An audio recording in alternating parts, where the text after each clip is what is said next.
একটা গ্রুপ কোরআনের পক্ষে, আরেকটা গ্রুপ কোরআনের বিপক্ষে।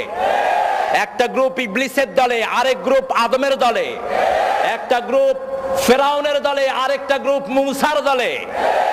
একটা গ্রুপ আবু জেহিল্লার দলে, আরেকটা গ্রুপ মুহাম্মদ সাল্লাল্লাহু। আপনারা কার দলে থাকবেন? আল্লাহর দলে থাকবো। সবাই রাজি আছেন তো? নোবেল পুরস্কার যারা পায় এরা হলো ইসলামের জঘন্য দুশমন। সে সময় রবি ঠাকুরকে তারা কিছু টাকা দিয়ে নোবেল পুরস্কার দিয়ে ধন্য করেছে।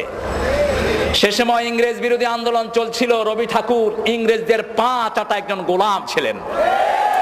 অন্যদিকে নজরুল ছিল ইংরেজদের বিরুদ্ধে, তৌহিদের পক্ষে, ঠিক কিনা? নজরুল তখন বলেছিল, সারা দেশ ছাড়বি কিনা বল, না ছাড়িলে কিলের চোটে হাল করিব জল। কারার ওই লৌহ কাপাট ভেঙে ফেল কর্রে লাপাট, রক্ত জামাট শিকল পূজার পাষাণ ভেদি।